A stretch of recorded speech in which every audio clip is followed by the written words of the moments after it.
മാലതി, മാലതി,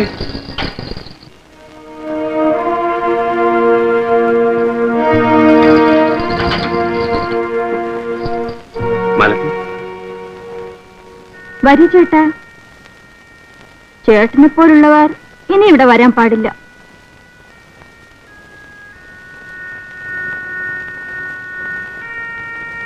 അങ്ങനെ നോക്കാതെ ചേട്ടാ.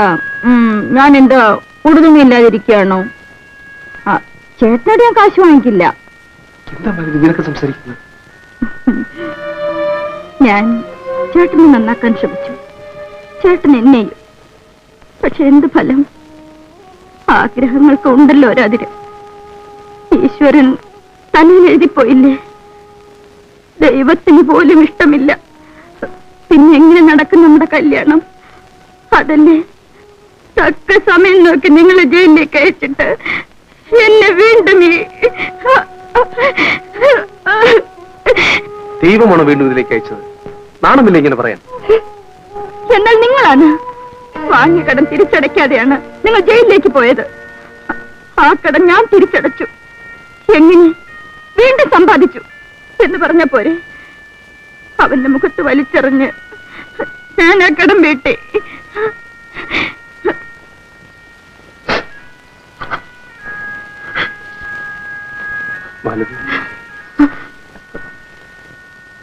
വേണ്ട ചേട്ടാ, വീണ്ടും അതും ഇതുമൊക്കെ പറഞ്ഞ് എന്റെ മനസ്സിൽ ആഗ്രഹങ്ങൾ വളർത്തണ്ട. പക്ഷേ നമ്മൾ ഒരുമിച്ച് കഴിഞ്ഞ ദിവസങ്ങൾ ഞാൻ ഒരിക്കലും മറക്കില്ല. എന്റെ ഓർമ്മയിൽ അതൊരു സുഖസ്വപ്നം പോലെ കിടക്കും. കൂടിപ്പോയാൽ 8-10 കൊല്ലം കൂടി. മാർക്കറ്റുള്ളവര് അങ്ങനെ കഴിഞ്ഞുകൊള്ളൂ.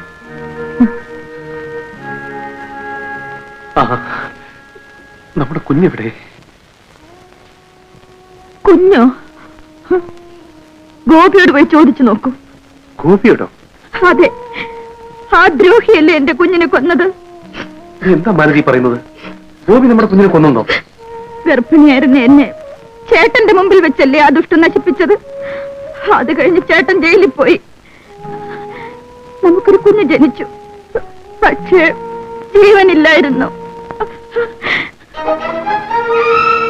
പക്ഷേ ഒരു കാര്യം, തന്റെ ആരാണെന്ന് ആർക്കും യാതൊരു സംശയവും തോന്നാത്ത മാതിരി കുഞ്ഞ് ചേട്ടനെ പകർത്തി വെച്ചതുപോലായിരുന്നു.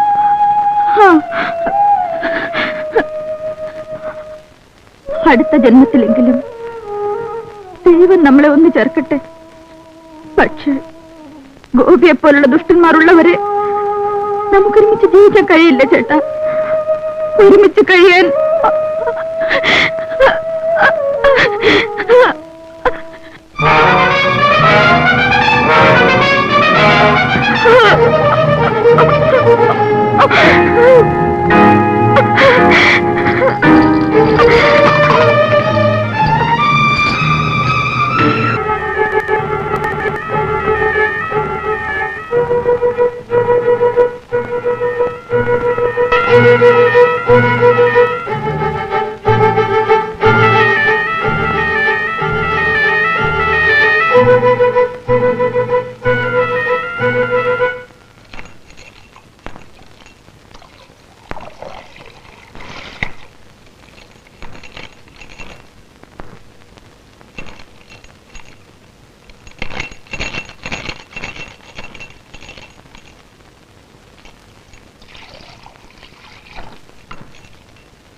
വേലോട്ടാ,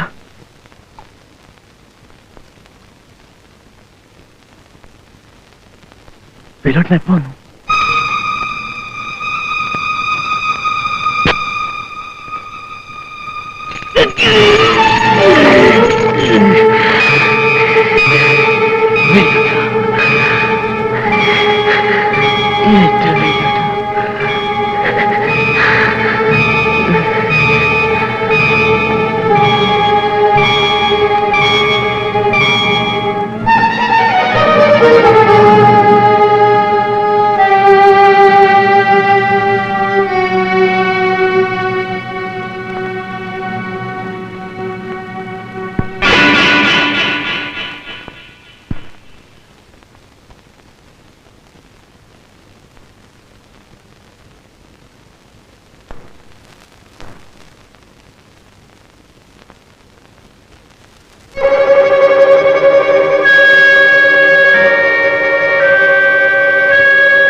ചേട്ടാ ചേട്ടാ ചേട്ടാ എപ്പോ വന്നു ചേട്ടാ? ചേട്ടാ, വേലുവേട്ടൻ ജയിലിൽ നിന്ന് എപ്പോ തിരിച്ചു വരുമെന്ന് ഗോപിയേട്ടൻ കാത്തിരിക്കുകയായിരുന്നു. ഇപ്പൊ പണ്ടത്തെ പോലെയൊന്നുമല്ല, വളരെയധികം മാറിയിട്ടുണ്ട്. ചേട്ടാ, ഞങ്ങളുടെ കല്യാണക്കാരിയൊന്നും അറിഞ്ഞില്ലല്ലോ. ചേട്ടനോട് മാപ്പ് ചോദിക്കാനാണ് അന്ന് ജയിലിൽ വന്നത്. പക്ഷേ ചേട്ടൻ കാണാൻ പോലും സമ്മതിച്ചില്ലല്ലോ. അതുകൊണ്ടാണ് കത്ത് കൊടുത്തു വിട്ടത്. ചേട്ടൻ അതുപോലും വായിച്ചില്ലല്ലോ. ചേട്ടാ, എനിക്കിപ്പോൾ 3 മാസമാ. എന്നെ ചേട്ടൻ അനുഗ്രഹിക്കണം. ചേട്ടൻ ഇങ്ങനെ കരയുന്നത്? ഞാൻ എന്റെ സന്തോഷം കൊണ്ട് കരഞ്ഞു പോയതല്ലേ. ദാ, 1 മിനിറ്റ് ഇരിക്കൂ.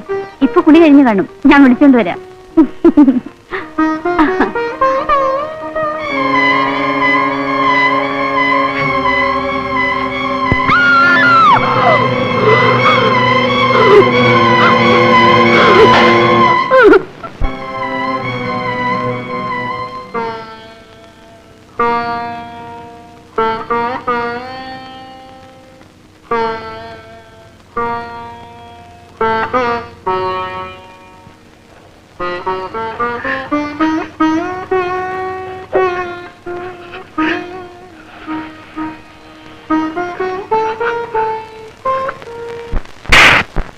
മര്യാദയ്ക്ക് കാശെടുത്തോ, ഇല്ല നിന്റെ മാനം കെടുത്തി കളയും. കയ്യടക്കടി.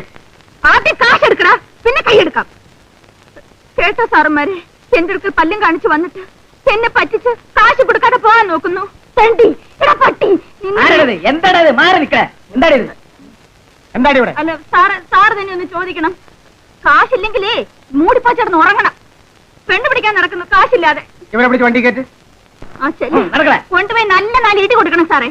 ആ, നീ നടക്ക്. അല്ല, ഞാൻ വന്നേക്കാം. ഇതുപോലെ 4 പേരുണ്ടെങ്കിൽ എന്റെ കച്ചവടം പൊളിഞ്ഞത് തന്നെ.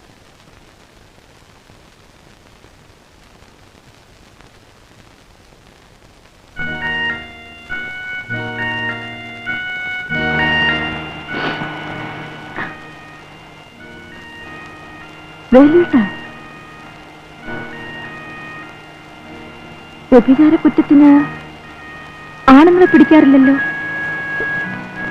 വേലുവേട്ടൻ ഞാൻ ഗോപിയെ കൊന്നു. കൊന്നോ?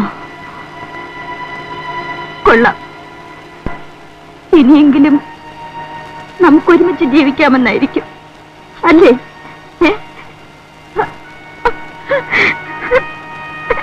താളം തെറ്റിയ രാഗങ്ങൾ, തകർന്ന ജീവിതങ്ങൾ, കാലം രചിച്ച കോലങ്ങൾ, കറുത്ത ചിത്രങ്ങൾ, കറുത്ത ചിത്രങ്ങൾ, താളം തെറ്റിയ രാഗങ്ങൾ.